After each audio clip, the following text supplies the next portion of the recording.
These are all real-world emails that we've received at context. Many of them passed through our phishing filters initially, although a lot of them were blocked after a few had been received. The first example here, if you were a Lloyds TSB customer and you had kind of signed up for their Voltage Secure Mail Cloud, you may well be fooled by this kind of email. It uses real-world branding.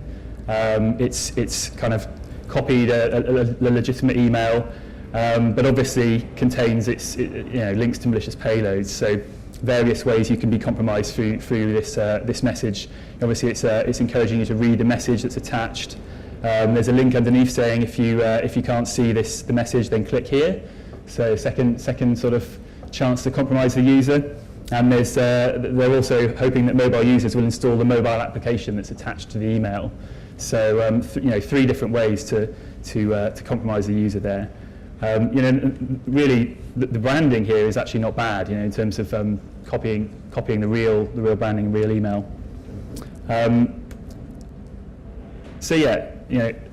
Quite a not bad attack, particularly if you're a Lloyds TSB customer. The second one here, very common scenario as well. The sort of social media communications, so Facebook and LinkedIn primarily. This one, if you weren't friends with someone, or if you knew someone called Dora, you might be fooled by it. There's some slightly dodgy formatting on the email, slightly broken tables, which seems quite common in this kind of attack. They copy the real world email from Facebook, but they don't quite get it right. So the formatting of the email looks a bit wrong. So a few tells there. Slightly dodgy email, slightly unusual name. Dora. But again, could be fooled. Another tell here is the email's not actually come directly into us. So it's come to info something or other at context, but it's reached someone else's inbox. So that the actual recipient of the email is blind copied into it, which is again seems to be fairly common in this type of attack. The third example here, another very common technique.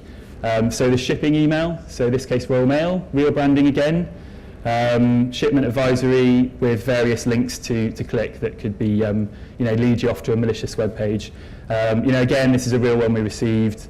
Got past our spam filter. The one here is kind of flagged as spam, but the first ones we received weren't.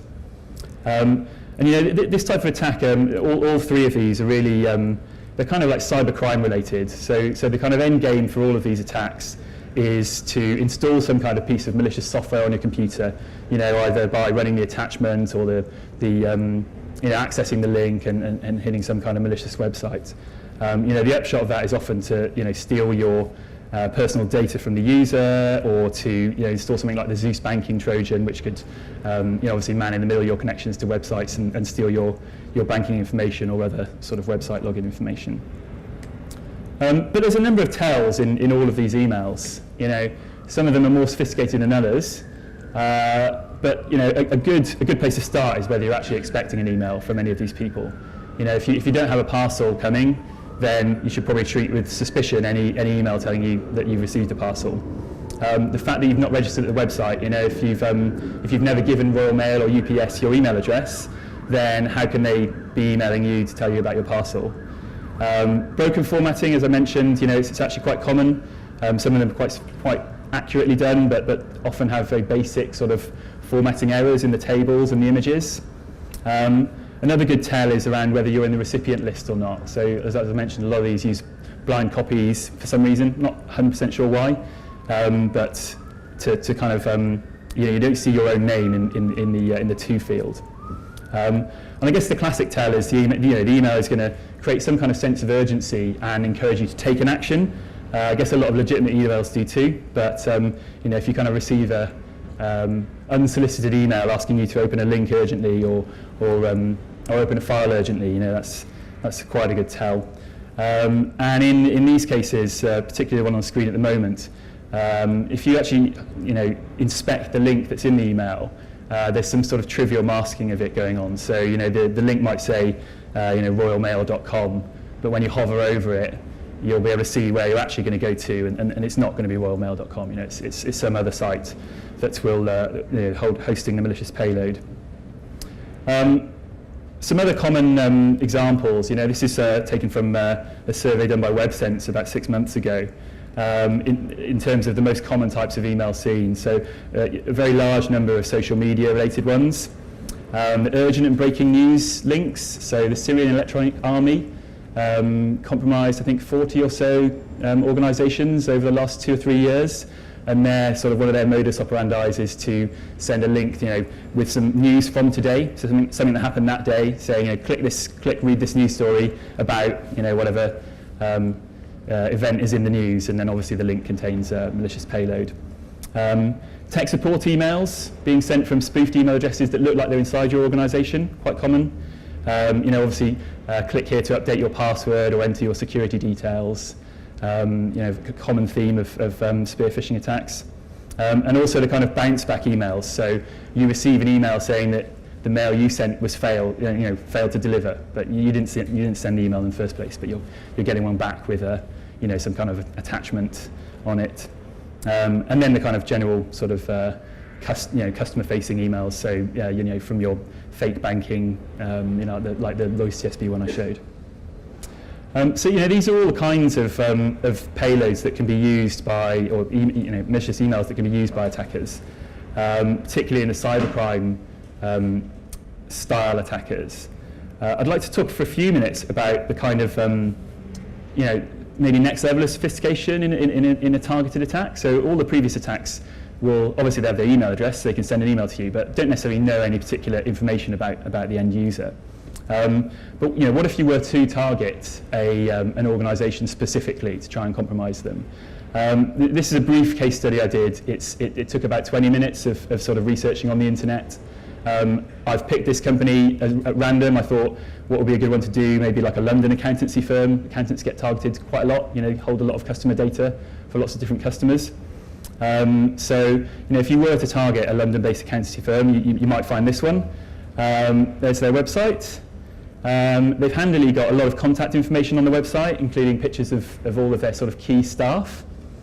If you drill down a bit further, you can get some quite detailed information about the people, including their photos, bio history about them, and there's a contact link there, which rather than going through to any kind of web form that would kind of mask the user's email address, it just has their email address directly behind that link. So you can extract the list of pretty much all the emails of the important people at that company.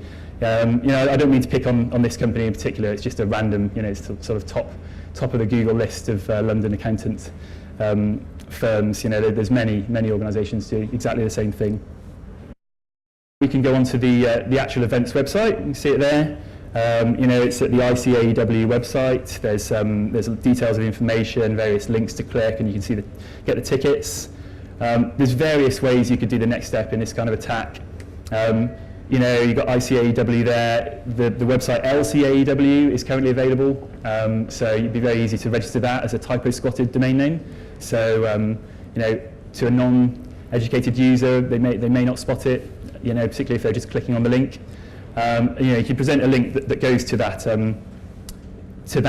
legitimate page. It looks very similar to the real one, which kind of raises the question: if you were to receive an email like that, would you click on it? It's from someone on Facebook. It's very easy to spoof the from address of the email. It talks about an event that you have registered for and you're attending. It's got all of the imagery from the website that you've already looked at. It contains a link to view the tickets. It contains a PDF that's also got the tickets attached. If you decided you didn't want to go to the event anymore, there's an unsubscribe link, which can obviously also be used to deliver a malicious payload. Very, very likely, I'd say, or would suggest that the recipient of this email would click on it and therefore be compromised if they were vulnerable. This is the kind of an email that a targeted attacker could use. The kind of nation-state level attacker. Do they use them that much? I'm not sure they do. I don't think they need to necessarily. You can, by doing this kind of very, very targeted attack, you can get a very low detection rate. You've got a very high chance that someone's going to click, and they're much less likely to become suspicious.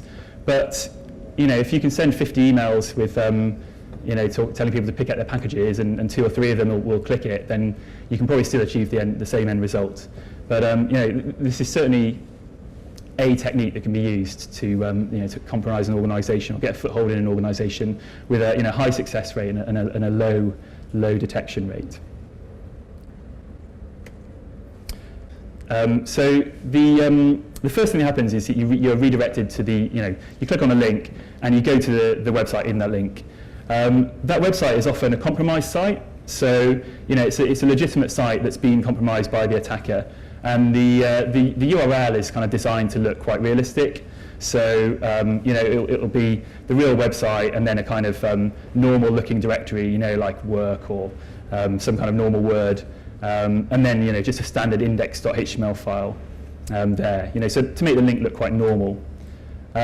That page will tend to load a JavaScript file. The JavaScript is often from another website, so a second website that may have been compromised. And the file names here are much more likely to be obfuscated. So, a weird directory name, randomized file name, and then the JavaScript itself to be, reasonably obfuscated. That JavaScript will then go off to a third site, which is also, this is rather than being a compromised site, often, something that's been put up by the attacker, and that one is the one that hosts the actual payload. So there's a few levels of abstraction going on. You've got the site that's been compromised by the attacker to deliver the payload, so that it looks like a legitimate site that the user might go and reach. But then there's 2 other websites involved, with various levels of obfuscation to kind of separate out, I presume, the attack from the actual payload, so you can kind of change the site where the actual exploit's hosted and keep the original email the same. So common payloads and attacks.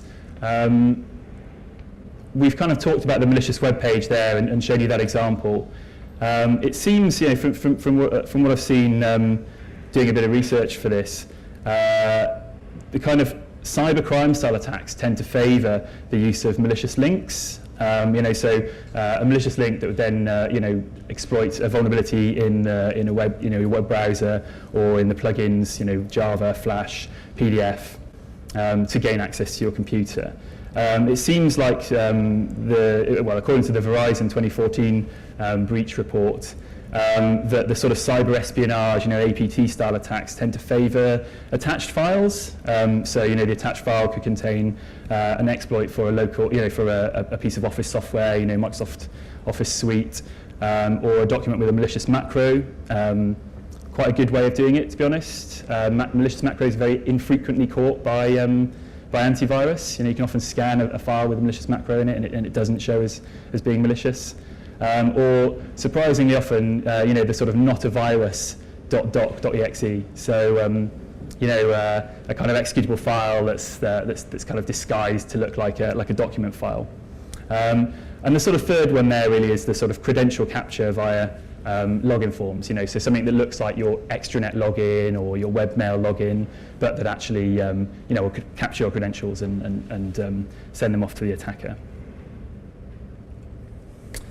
Okay. And so how can organisations prevent and respond to these attacks? The initial point where they can be stopped really is at the gateway. So obviously blocking the emails as they arrive, detecting and blocking the emails, blocking malicious attachments, attachments containing zip files that contain executables, for example, and verifying that emails are coming in are valid. So using technologies like SPF, so Sender Policy Framework, and DKIM, so Domain Keys Identified Mail, which will kind of make it much more difficult for an attacker to send an email that looks like it's coming from within your organisation. So if you send an email that's appears to have come from your own IT department, it makes it more difficult to do that attack scenario. One thing I'd note here really is around the sort of magic boxes that are being deployed quite commonly. Most organisations probably have some kind of mail gateway device that will sort of aim to identify malicious emails coming in, or even breach detection devices that will kind of try and identify stuff that's being run on computers and stop it. I think to kind of talk about the pros and cons of those would be easily another half hour or more. But in terms of the assessments we've done recently on those, we have raised some interesting issues. Does the breach detection system have internet access? If it doesn't, then how can it see the sort of links that the users are accessing? Does it have the capability to man in the middle SSL traffic on your internal network? If not, then if the payloads are all coming over SSL, then will it be able to see it? I certainly wouldn't assume that just kind of deploying a magic box without testing it is enough to kind of stop this kind of email from, or attack from reaching you and working.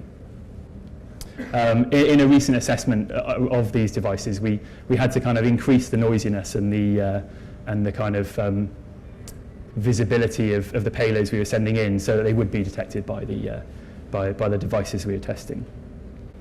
The second stage of protecting against this kind of attacks is obviously the people control, the user awareness side of things.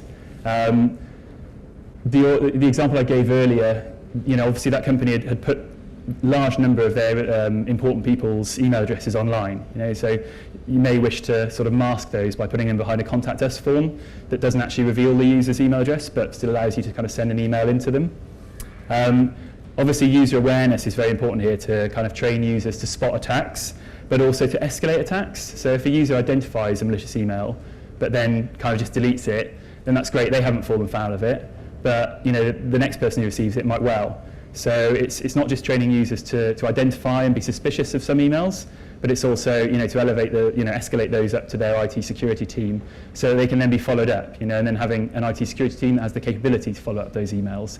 For example, by seeing which other users have received them, investigating their computers to see if they've been compromised.